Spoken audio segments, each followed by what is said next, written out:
Good evening, everyone. Welcome to Daily Battles. I'm your host, Billy Neely, and definitely welcome to another episode. Those of y'all that are new, please like and share this page for us and just be able to get out there and help me distribute the information, the content, and everything that we have in this show. Tonight's episode, episode number 18.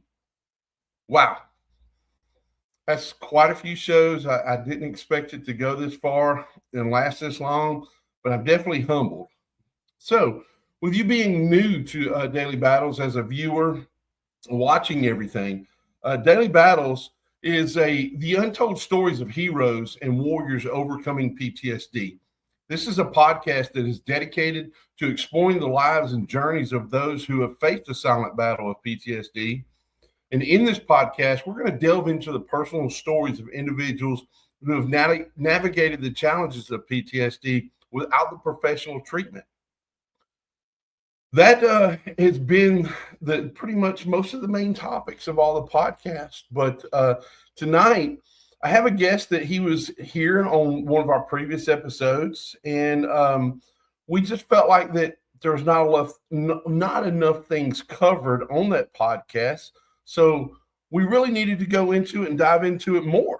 And when I say not enough, it's just there's so many useful and important things that this guest has to say that we need to have him on here. And we look forward to having this. So his first episode, he was on episode 16. And tonight he's going to be episode number 18. And my guest is United States Marine Corps veteran. And he's coming from the lovely state of Georgia, correct? Yes, sir. And that is red. We discussed it. That is red, not orange. Well, I'll agree with you on the red. I mean, being a Marine, that's y'all's favorite color, and I think it's your favorite crayon too, right? Hey, any crayon that will, red makes the grass grow, right? That's it. We heard that a few times in the Army as well. Yeah. So, brother, thank you very much for being back on here. It definitely the first episode was enjoying. I went back and I've watched it a few additional times just because of the fact of I like the content that you had and involved in it, but also just as we discussed prior to this, there's other things that we really need to get out there and tell individuals about. And Bob's story is just not one episode. Appreciate that. I probably should at some point learn to shut my mouth, but here we go. I felt like I didn't say a lot of stuff that we talk a lot about what happened to us overseas. I just don't feel like we talk enough about what's happening to our boys and women here when they come home. And I think that there's quite a few things that are happening that maybe are overlooked. And I just, like I said, I felt like the first time, again, unfortunately, I can talk about this all day. This is one of those topics that is very near and dear to my heart. That is, I told you, I'm a wannabe. I wanted this podcast. This is a fantastic podcast that literally, I think that the guys, the women who come home from overseas, they need to hear us say, it's okay to not be okay. It's okay that you've messed up. It's okay. Like, it's not great. Of course, we don't want that, but you can't stop just because you messed up in the past, right? Well, it lives, or I guess you say lives the phrase that we've heard plenty of times in the military: "Suck it up and drive on." Yes, it sucks, but we still have to drive on in life, and we have to move on, because if not, we're going to sit there and dwell upon our past and become that statistic that we don't want to be. That's right. And it brings up a very, very good point about what you're going to be talking about tonight. And I just realized this, that after my time in the military, I went into law enforcement, and there was times and situations that I dealt with veterans, and the only reason why I was able to really deal with them in a calm and peaceful manner is we spoke the same language, as in I he identifying actions and attitudes and even just body language and be able to react to it in a peaceful manner that will resolve into we didn't have to fight. I didn't have to take them to jail. And then I'm so glad that I didn't have to take any of their lives. But I've realized that in law enforcement, they train you for sensory things. They train you for domestic violence things. They train you for trafficking.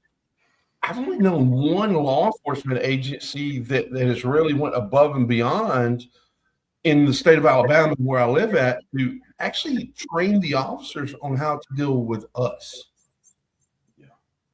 And I think what you're going to be talking about tonight is probably a key thing that a lot of agencies need to pay attention to, and it might save a lot of people's lives, whether it's the badge holder or the veteran themselves. Yeah. Well, I hope, I gotta be honest with you too. I interacted with the police twice after, I've been pulled over. I would say that I had negative interaction with the police twice. To me, a speeding ticket is what it is. I did what I did. You pulled me over. Hey, brother, I'm not going to fight about that, right? That's not a big, and to be honest with you, I didn't fight with my other ones either, but I did get arrested for DUI, and I did get detained once for fighting in the streets. The DUI, yes, sir. I'm very guilty of that. And that's what I want to talk about is I don't want to just say I did things I'm not proud of. I don't want to just say that, because that just kind of leaves this big, ambiguous, who knows what he did, who knows what he didn't do. I want to be honest and talk about it, because if somebody else is going through it, I want them to, or maybe they're thinking, oh, that dude's worse than me. If I'm just at home doing some drugs by myself, I'm not out there hurting anybody. Maybe they can, take that and drive on. So, my interactions with police, I was very lucky. When I was arrested for DUI, they were very kind to me. In fact, they put me in isolation, which I think most people would probably take that as a negative thing. I was very happy to be isolated. That was a very kind thing, in my opinion. And then the other time, I was in a fist fight in the street, and I can tell you the whole story and all that stuff. But the guy who I was fighting, he was the instigator. He was coming at me. I would be a absolute lying POS if I said I didn't want to be a part of that. You know what I mean? Like, he was looking and I was ready. I was his Huckleberry 110%. Oh yeah. But I got lucky in the sense that, and I really did. I only hit the guy when he was coming at me. And when the police showed up, my hands went up. He continued to fight, and then caused problems and I was let go. They didn't have a problem with me. They took him to jail. But that being said, I would consider both of those negative experiences, because in my opinion, for one, me fighting in the street means I've now endangered a police officer. And whether people want to acknowledge that or not, I think that that's vital that we acknowledge every time you act violently in our streets, you not only endanger yourself and the person you're involved with, you are endangering every officer that has to interact with you. And that, again, I threw my hands up immediately. And in this day and time, it's worse. And then I'm so glad that I'm not in law enforcement these days, because I don't think I would have a job and my freedom would be gone, because the way people that are just reacting towards society in general, especially a public figure. And I actually just watched a video not even 20 minutes ago of a young man that was shot by two police officers. And They were asking him to not touch his gun, go into a safety barrier as far as going down on your knees. And the guy was adamant he wasn't going to his knees. And I to me, I saw that, he just turned around to lift the back of his shirt up. Well, that's where his weapon was. And unfortunately, the man didn't make it. Well, and if you're in the moment, see, and this is one of those things that kills me when people try to act like they have any idea what that feels like, or have any idea how quick that's over with. It's if you move your hand towards a weapon, I mean, how many times have you shot the pistol qual? Oh, less than 3 seconds. I'll put 3, 2 in your chest, 1 in your head every single time. Less than 3 seconds. It doesn't take me 3 seconds to do it from the holster, right? Correct. Because we've been trained very well to do that. And so if that guy, and they don't know what that guy's training is. At 20 years old, I could have smoked anybody maybe better than now. So that it's terrifying to me. So I want to acknowledge that, one of the things that I was extremely guilty of, I was a very angry young man.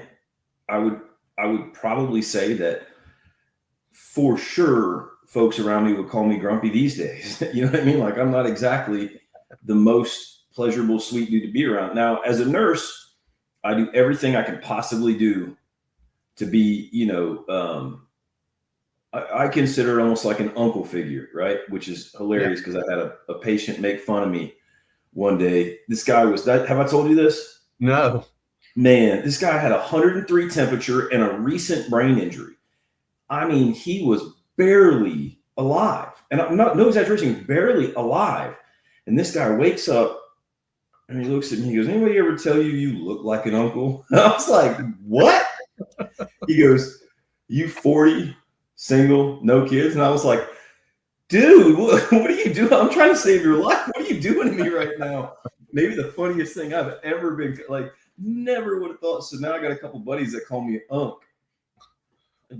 Just to tease me. But that, sometimes humor, it hides the pain.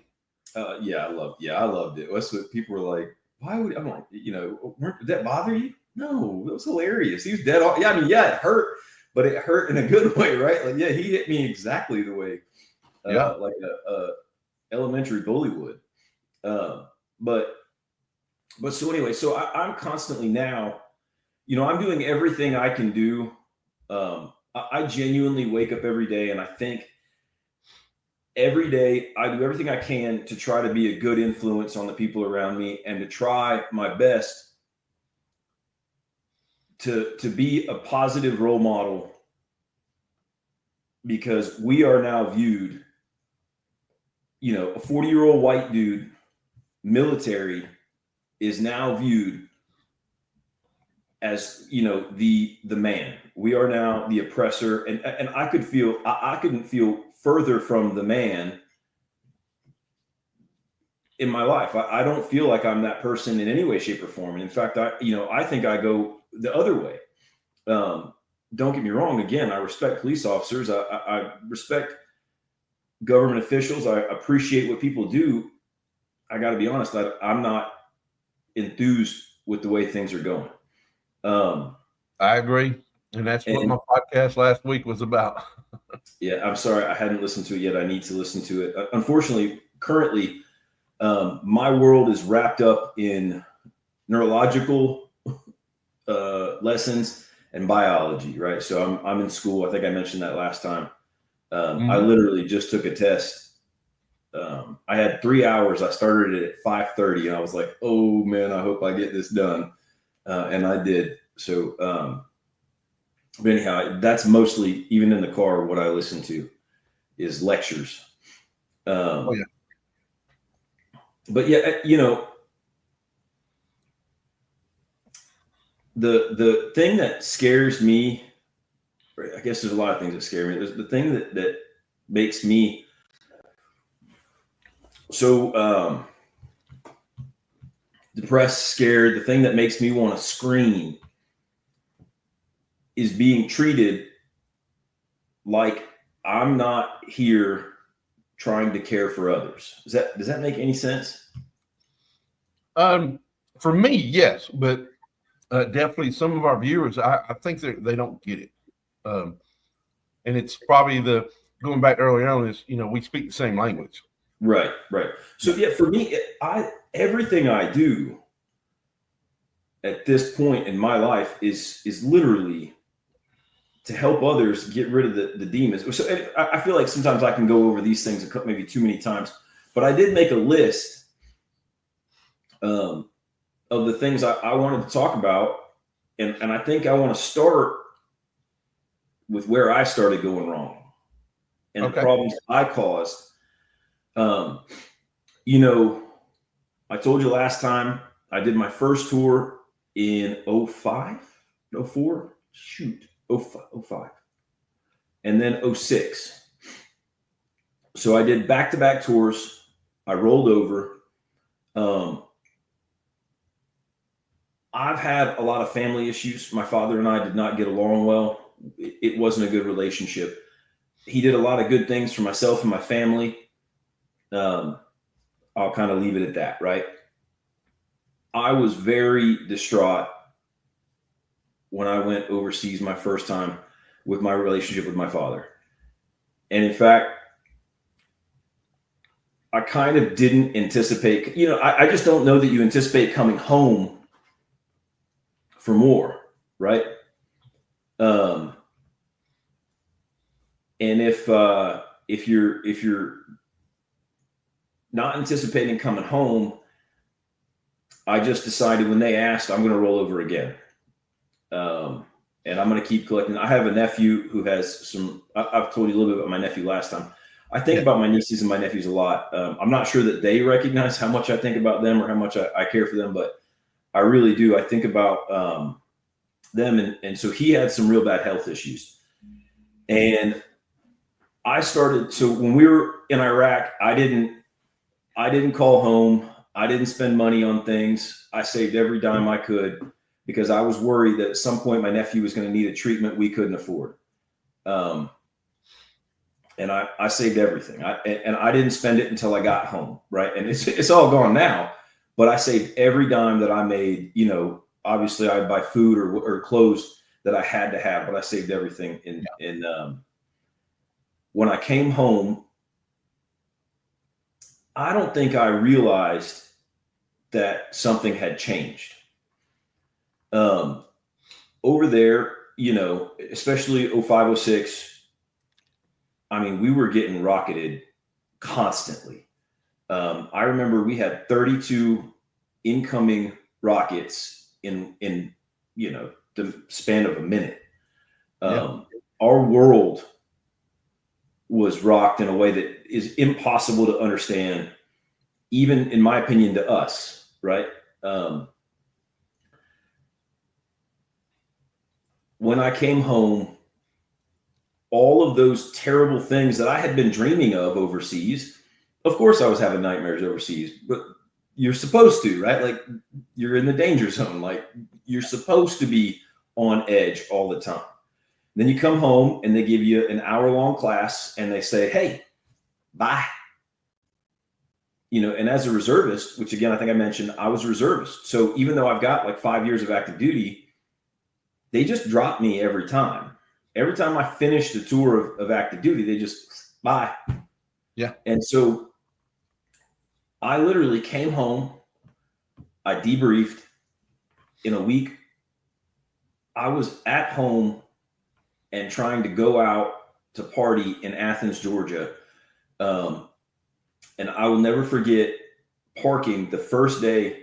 And I was stoked. I hadn't considered in any way, shape, or form that this was going to be a problem. I was stoked. I pulled up. I parked in the spot I always parked in downtown Athens. And I was meeting a couple buddies. I turned a corner and I saw a bunch of folks partying, just having a good time. I broke into hysterics. I turned around, I walked back to my car and I left. Because all I could think about is how can you people be okay with what's going on in our world? And this is where it kills me that our frustration and our anger is turned into something that it's not.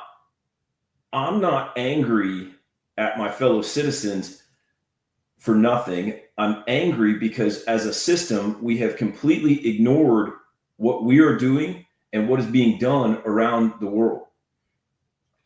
And what we're doing to our fellow brethren and sisters, putting them through combat just to come home and quit the war.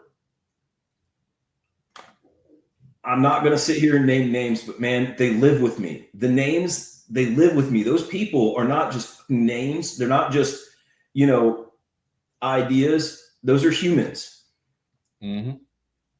I can't tell you how many people I've seen die because I don't know.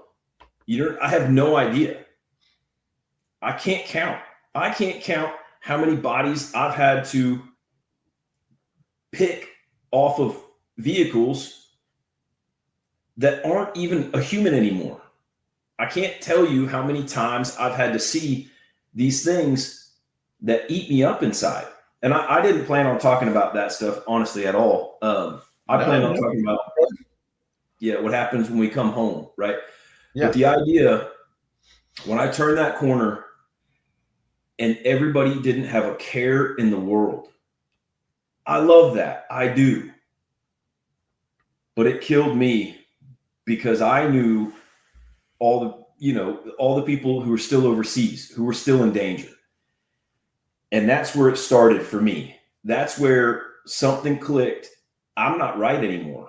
And I went home. I didn't even acknowledge my friends. I can only imagine what they thought. I can only imagine. I just went home. I can't do this. Well, with me, when things set in and Billy started changing to where my stare, my anger and all of that, it was about 6 months. And the first time I heard it is, you're not the Billy that took off a while back. Never forget the first time you hear that, can you? And I hear it every day. Yeah. And every day I hear my sister tell me, you're not the same as you used to be. Oh, most definitely. And I used to tell people, the exact words, no fucking duh, because what we saw. Now experiencing what I put myself through, my family and all of that, I just respond back, that Billy is not going to be back anymore because there's so much trauma, pain, and misery in my head that it's not going to allow the old me to escape anymore. That I am who they see now. Well, and I do think that there are some paths back to. Now, again, this podcast I think is wonderful about the idea of doing it without help, because the truth is I did it, like I said, for like 17 years without help. And then I became obsessed with, I'm going to figure something out here. And I finally went and got some help. And now I'm determined, right, that I'm going to be the one to help our brother and sisters get better. But again, I can beat that all day, but I'm sorry you went through that, man. It's in those of y'all that are listening, it's I don't want to say it's uncommon, and it's common. It's something that we have to deal with, in that if you catch it, I personally believe that's going to help with your coping skills immediately. Because I drowned it. I hit it. It's like, there's nothing wrong with me. I went off to combat, and instead of calling me Billy, he'd call me Billy the hero now. And that's, I wish I could step back in my shoes back then and from now and say, yeah, buddy, don't be the hero, be the human. Dude, I never, I came home, I did 2 tours back to back. Man, my time at the armor install site, probably one of the coolest things I've ever done in my entire life. And when I say coolest things in my entire life, I mean, I can't count how many lives I saved knowing that I put those trucks out in the right way. Like, and by the way, I'm not like the only person, obviously all the people who worked on it, everybody who supported it, everything, but I'm extremely proud of my service at the Mace. But then I came home, and like you say, I thought I was a freaking hero. Yeah. And if you ask me, I can tell you a couple stories, and I don't have any interest in beating my chest. I don't have any interest in impressing anybody. I don't give a shit. I don't. I promise you, when it came time, I did everything I had to do, and I risked myself for the people around me every time. I never cared. I came home thinking people understood that they don't care. They don't care at all.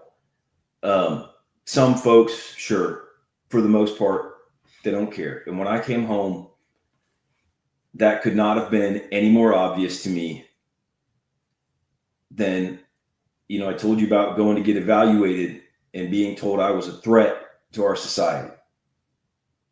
Yeah. How could I carry a loaded weapon for years on end in a combat zone and never in any way, shape, or form endanger anyone around me? I proved my worth over and over and over again. And yet somehow, to this day, I prove myself constantly. And still to this day, I'm considered a threat to our nation and to the people around us. And I feel like I've been treated that way. So then I started school, and I went, I'm sorry, I want to go back real quick, because the second time I went out, I tried to go out.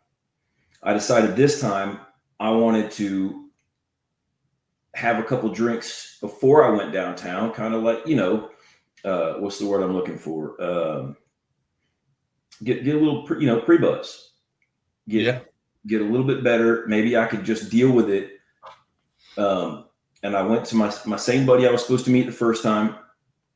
I went to his apartment. His roommate came out with a laptop, and he said, "Man, you got to see this." And he showed me a soldier getting blown up by a VBID, a vehicle-borne IED, for those who don't know, an explosive in a vehicle. He showed me an American soldier being murdered because he thought that was something I could relate to. And to him, it was entertainment. Yeah. And one of the things that I am constantly now doing everything I can do personally to avoid and to help others is turning violence into entertainment.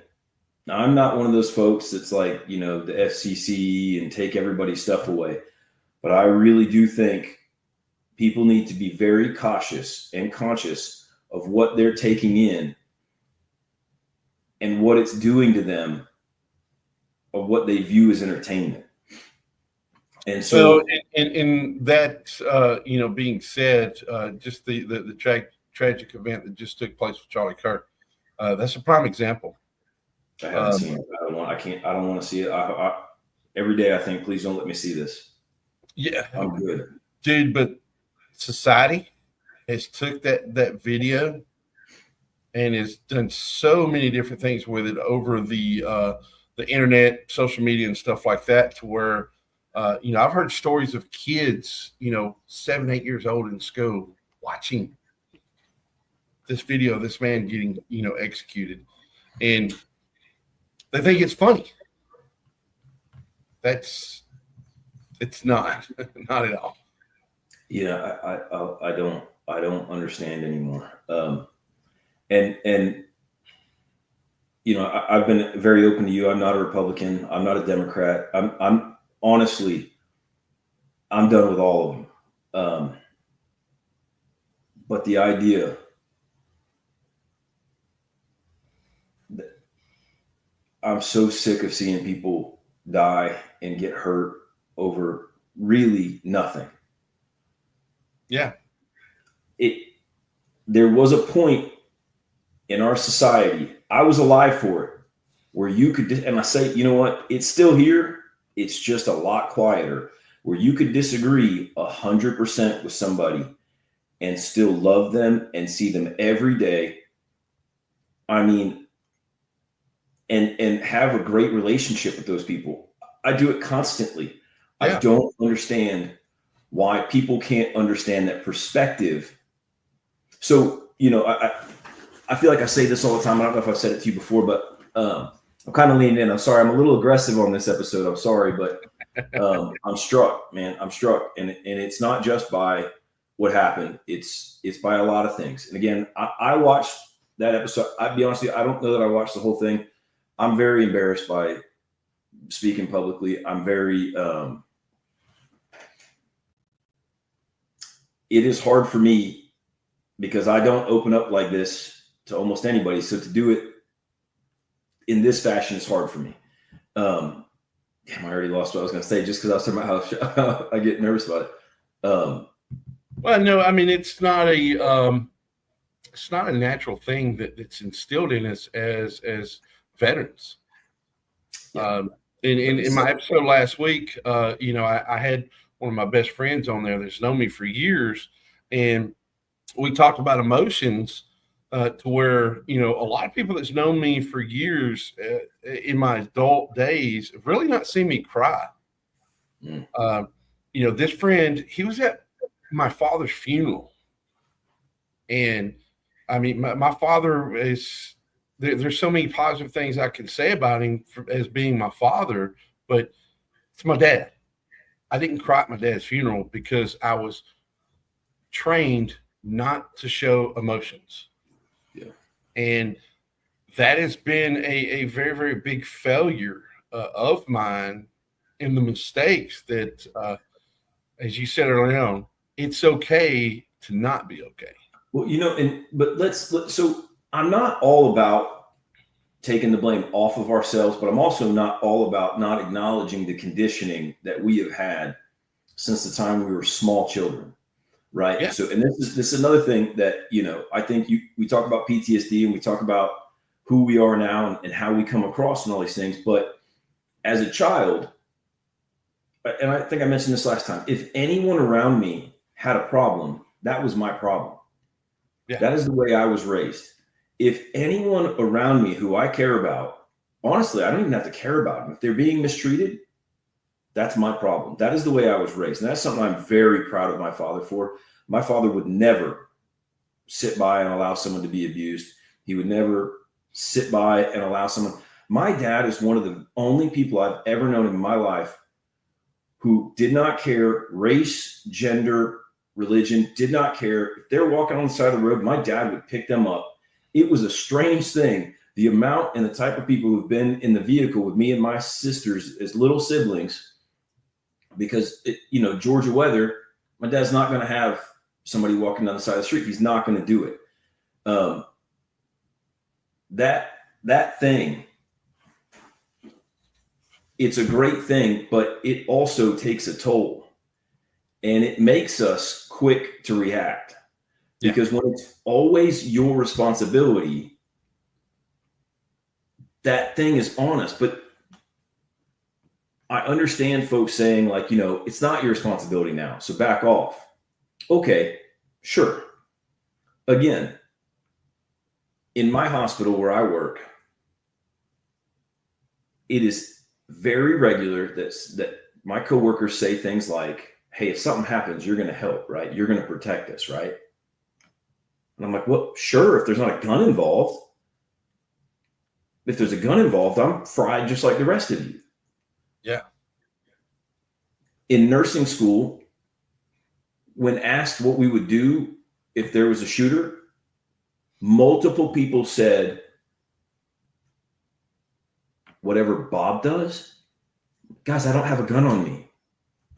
Why is this on me? Because I'm experienced in it.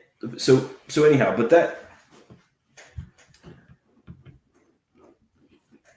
want to kind of, and I see, you know, our time, man, I can talk too much too often. Sorry. So one of the things though, when I came home and I went back to school, one of the first things that happened to me was I was told by a professor of current events sitting in class, and one of my fellow veteran buddies sitting in class with me, this professor said, I think we should put a camera crew with every platoon in Iraq and just run it on a loop and force our civilians to watch it every day. And I just grabbed my bags and I got up to leave. And she said, you got a problem? I said, no, ma'am, I'm leaving. And she said, if you got something to say it. And I was too provoked at that point, right? Like she literally wouldn't even let me leave the room without picking a fight with me. And by the way, I'm a kid. I really don't. I'm a kid who just came home off 2 tours. I'm trying to go to school to be a doctor. Yeah. Why can't you just leave me alone? Why do I have to be the object of your aggression now? Why am I didn't do that. So I turned around and I said, you know what? And I probably don't need to say everything I said, but I said, you know what? You're right. War is a terrible thing. And it should be videoed just like every other senseless crime. We should embed camera crews with murderers, rapists, pedophiles, put it on camera and make everybody watch it. Is that going to change anything about those crimes? Is it going to inform anybody in a normal mindset? Nobody needs to know.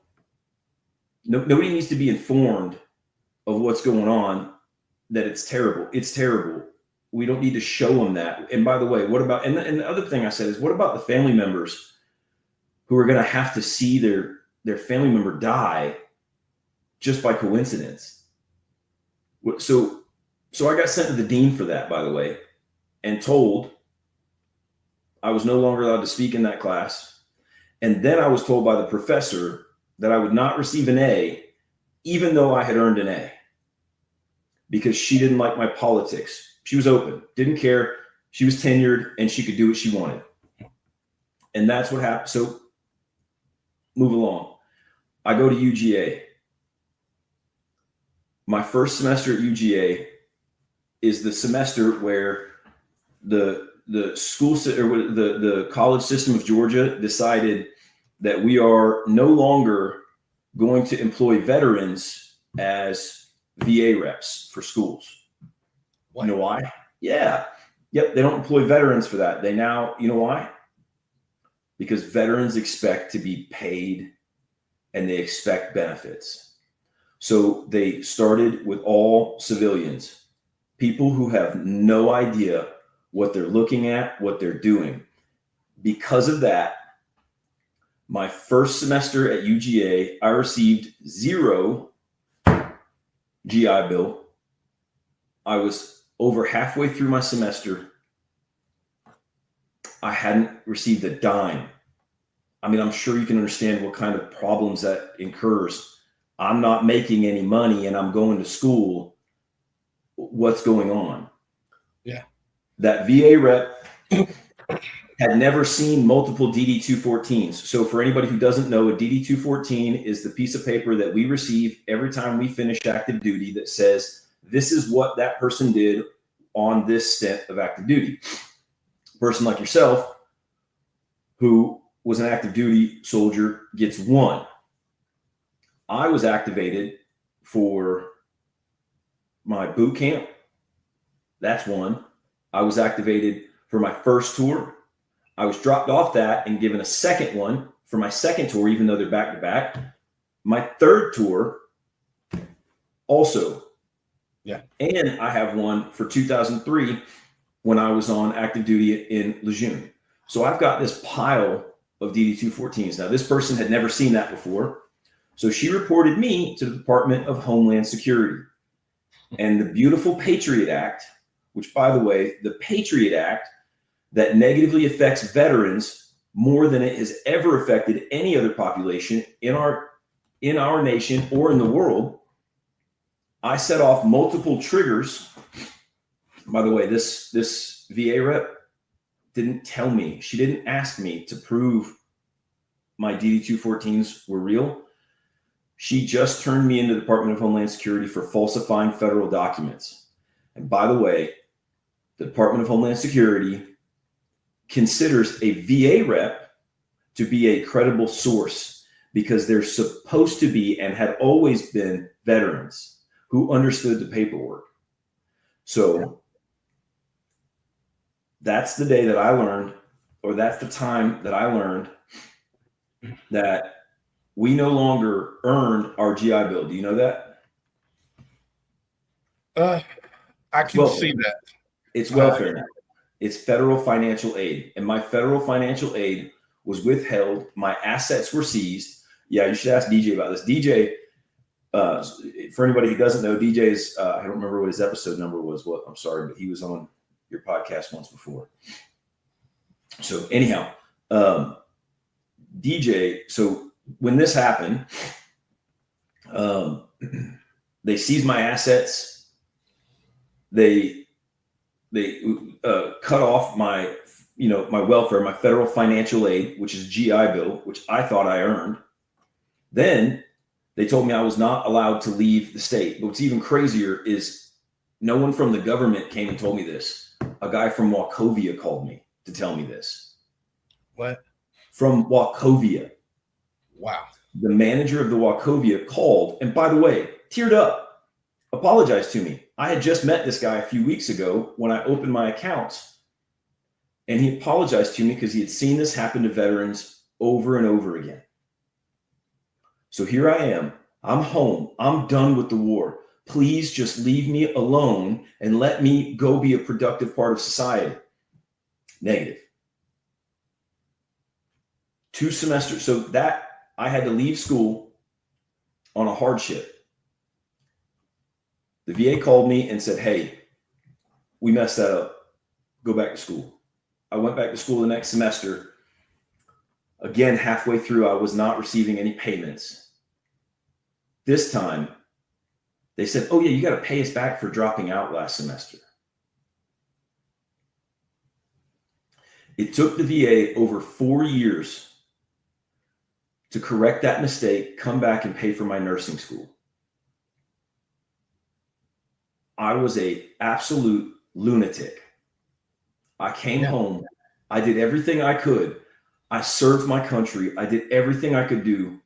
I'm not perfect. I'm not trying to act like I'm Captain America. I did everything I was supposed to do though. I served my country. When I was asked to stay a second tour, I stayed a second tour and I didn't bat an eye.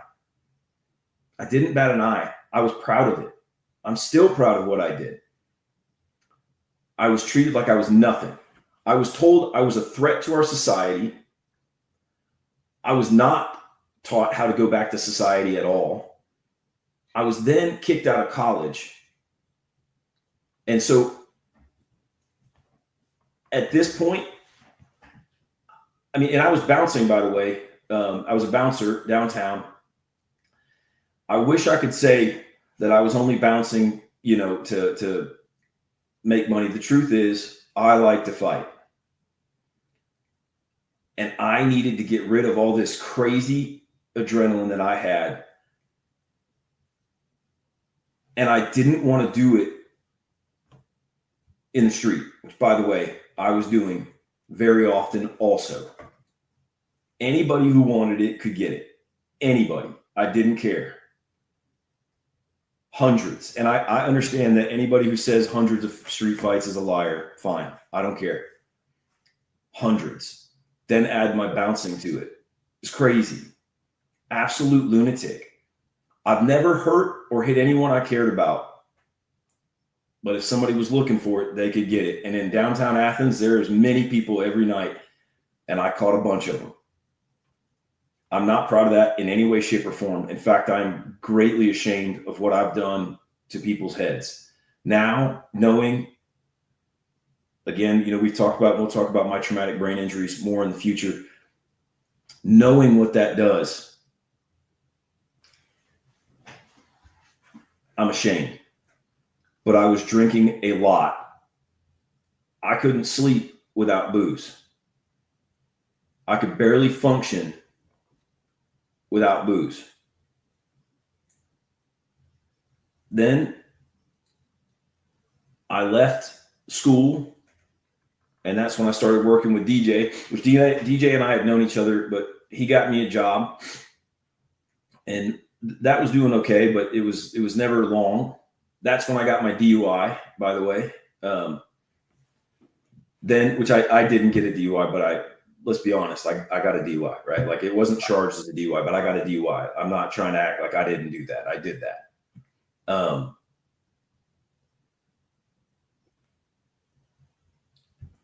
I couldn't figure out what to do with my life. So that's when I started fighting, like in a cage, in a ring. That is the first thing that brought me peace and taught me to control the crazy, which is even weirder. Fighting is what led me to yoga and meditation. Those things have been incredibly helpful for me, not only because it's helped me mentally, but it also, my physical pain. I've got a ton of physical pain. And so I still, to this day, I did yoga today. I meditated today. So I see the clock. Do we have a time limit tonight? I think we can go over a few minutes. Okay. What is our idea? I know last time we said 45 minutes, but I did my test today because I've got a procedure tomorrow, which is a pretty cool. Maybe I'll take a little video and send it to y'all to put in a clip of what it looks like when you have. So, have you ever heard of PTSD? I'm sorry. What is the idea of time frame? I'm sorry. Was it 45? No, I mean, I think we can go up to about 55 minutes. You just cut me short. That way we can blame you as the person talking too much instead of him blaming me. But I mean, real quick, I want to add to what you're talking about, because, brother, that is a prime example of, in the easiest way to say it, is us veterans getting fucked up. All right, so I'm looking at, the calendar in years, and it's been 22 years that I've been fighting for my VA benefits. And here's what kills me. We're not asking for something that we weren't promised in our contract. I don't want anything crazy. I just want what you promised me. Absolutely. And and what it did is, during the time frame that I've lost everything, and me and my wife had a conversation a while back. She said, "How come I don't see your certificates on the wall and your awards and stuff like that?" And I said, "Very, very easy." She said, "Why?" I said, "Because most of that paperwork are ashes in the dirt in Ohatchee, Alabama." I said, "All my awards, my original ribbons, all my awards, they're all in the lake." It drove me so crazy that I was disgusted with every award and accomplishment that I received. I felt it had a better place in the water and the ground than it did sitting up on my wall and showing the glory that we should have. And that's probably part of where we get that phrase, grumpy old vets. And and they call that a moral injury. Have you heard that, the term moral injury? I have not, but it's we were told, be good people and go fight this war. And I think most of us understood while we were there, if not by the time we got home, I'm not so sure any of this is okay. Why are we doing this to ourselves, to our people, and to their people? What are we doing? And now in retrospect, we do know all the things, so we can say that. But I was pretty confident. In fact, I've been anyway. So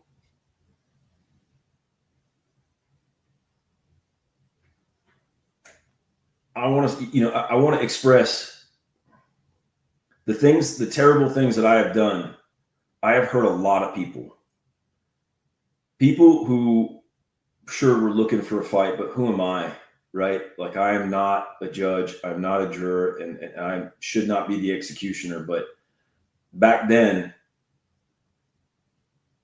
I just thought, they're looking for it. I'm here for it.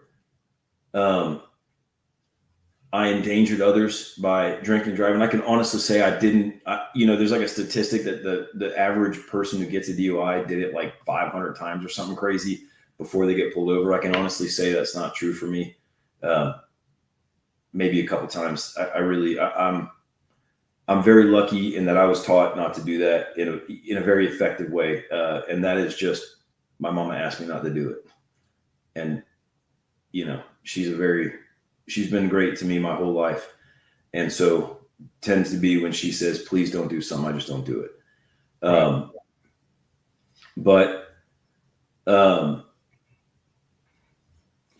I feel like, again, this is the second time where I've gotten kind of spun out there, but yeah, so I go back to school right after my fighting, which, by the way, I'm pretty confident did not help my situation. It did. Probably didn't help my TBI. Luckily, I've only been knocked out twice in my life. One of them was by my oldest sister when I was young, and the other one, was by a world champion named Roland Jacau Carnero. He's a world champion jiu-jitsu practitioner and MMA fighter.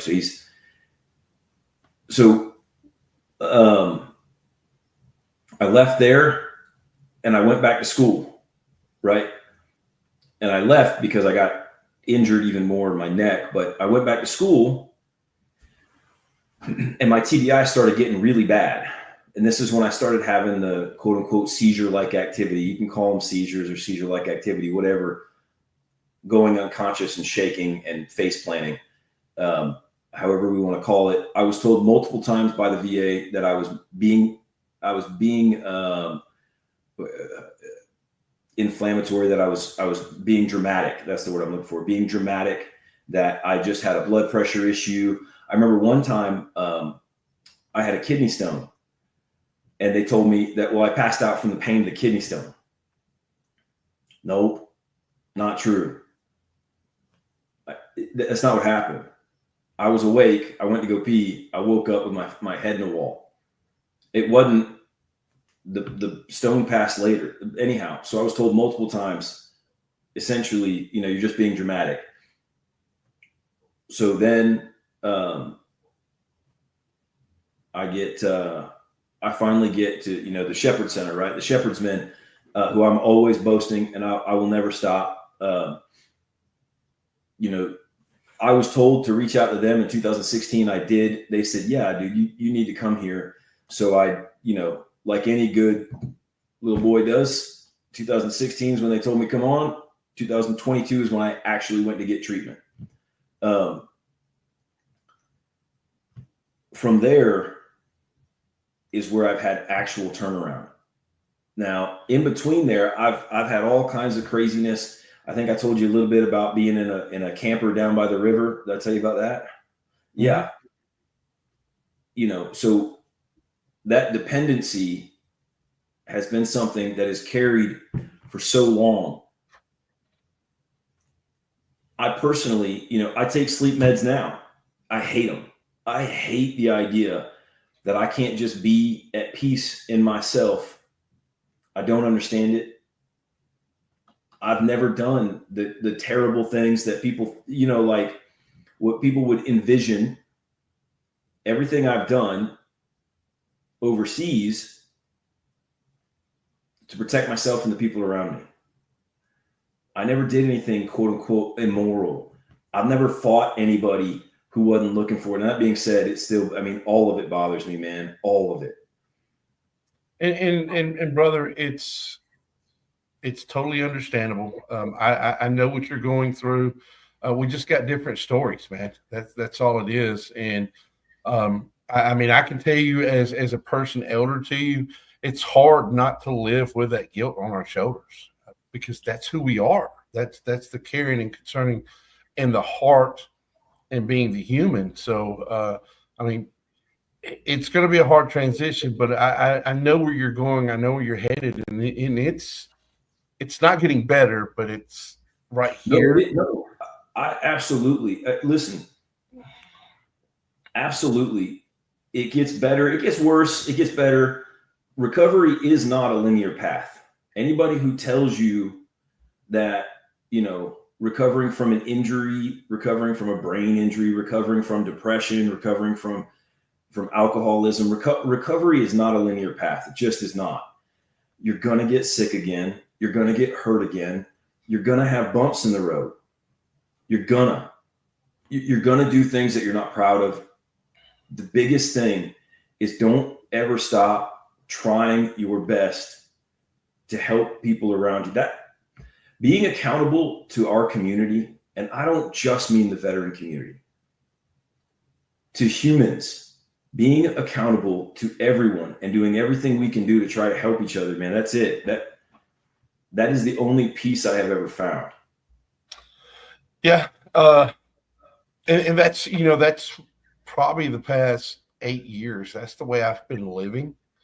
And it's gave me another sense or purpose, I guess you can say, to get rid of that so-called void that we had at one time. But it's been a motivational factor for me. And,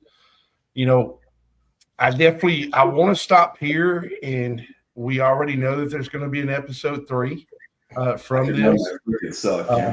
I mean, brother, I'm loving it. And I love it, but I hate that it's me. Well, it's yes. No, I hate the fact that we have to get on here and talk about it and educate society. And I think my words to sum up part of your conversation today is those of y'all that are watching, if you've ever watched the movie Rambo, we're not that guy. We're not. We didn't come back and just flip our shit and start fighting society. Society was not trained and taught, or we were not given the education to be able to ease into it. So my personal opinion is society sees us as Rambo. Now, we might be badasses as far as tearing everything up, but our attitudes is not that way. And one of the things I think that I would plead folks, it's regular folks say, while I'm trying to do things, well, you're up to, you've done this. I'm not acting like I'm not. I'm trying to help. Yeah. We don't need to cut each other down. And I don't just mean from veteran to veteran. I mean, everybody. Talk to everybody. Include everybody. Love them. If they disagree with you, fine. Listen, you might learn something. I'm at a place where I really just wish that as a society, we could understand that there's a reason, right? That saying, hurt people. Yeah. There's a reason though, right? There's a reason. Yes, that person's acting crazy. Yes, that person's doing okay. Is it okay? No, it's not okay. Do we need to stop them? Yes. But understand, even the guy that took the shot, there's something wrong there. People don't do that because they're okay. I'm not saying that guy doesn't deserve to get punished. I'm not saying that he doesn't deserve to go, like, all the things. And, and by the way, whoever it was, because I'll be honest with you, I don't ever believe the narrative, right? But forgiveness is maybe the best tool we have ever been given on this planet. Absolutely. So, all right, I'm sorry, I'll shut up. And to end things, y'all, I'm gonna use Bob's words as I've ended these episodes. I've been telling people to go into the battle buddy thing. Don't stop that. But Let's add to it now. Let's find 3 people that we may not get along with, we might hate, just love them. Love them. Yeah, we had a guy that is that lost his life, September 10th, and naturally there's a lot of crap that took place to create the situation, but the man had a purpose, he had a goal, and he loved more than he hated, and I don't think there was an ounce of hate in his body. And going back on your words, I mean, absolutely right. We got to show more love. And it can be as simple as just putting your hand on their shoulder and just telling a stranger, I love you. You not imagine what it'll do to a person's day. But brother, again, amazing episode. Y'all go ahead and get ready to tune in for episode number 3. And this is another episode of Daily Battles with my buddy, Bob Suter. Thank y'all very much for watching.